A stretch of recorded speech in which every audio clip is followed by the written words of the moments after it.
Today we are going to see the history's first ruling queen. My southern boundary is as far as Punt. My eastern boundary is as far as the marshes of Asia, and Asiatics are within my grasp. My western boundary is as far as the mountains of sunset.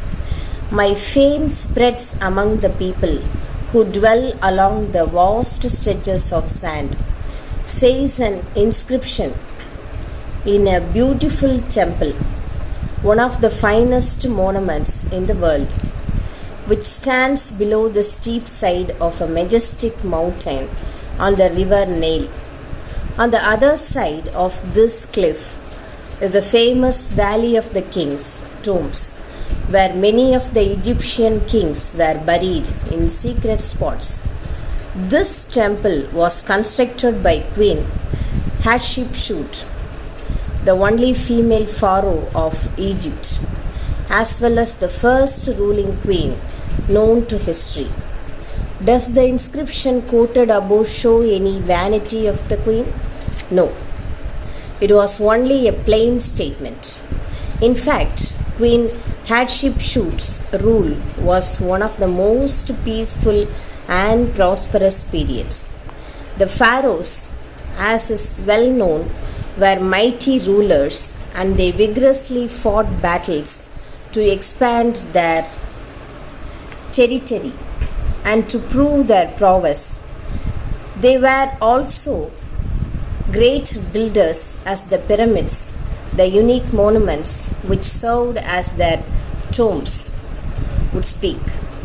The greatest of the pyramids is the one built by Pharaoh Khufu, who reigned 4,500 years ago.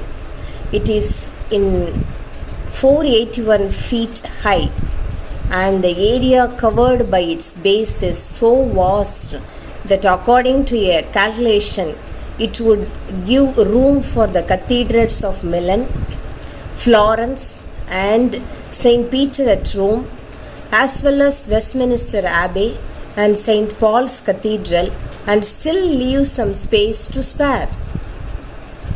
More than 2 million blocks of granite, weighing 2.5 tons each, have been used in this structure. Greek historian Herodotus wrote that 100,000 men worked for 3 months every year for 20 years to complete the pyramid. Pyramid building was still in vogue when Hatshepsut, daughter of Pharaoh Thutmose I, ascended the throne. According to experts who have studied her figure, she was intelligent, beautiful, serene, firm, brave, and imaginative.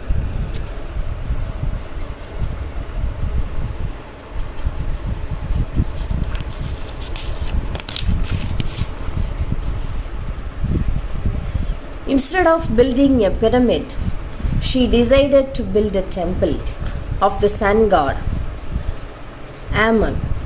The temple she built was something new in style, spacious, giving an air of freshness and tranquility. The plan for the structure was given by herself, and that shows that she had a delicate and dignified taste. Around the temple, she wanted to plant some trees which were believed to be liked by sun god, but they were not available in Egypt. The queen sent her emissaries in a ship to Somaliland to fetch the plants. Such an expedition in that remote past was a rare event, and the king of Somaliland was thrilled. He sent the plants and several presents for Hatshepsut. The queen developed the valley around the temple into a luxuriant green garden.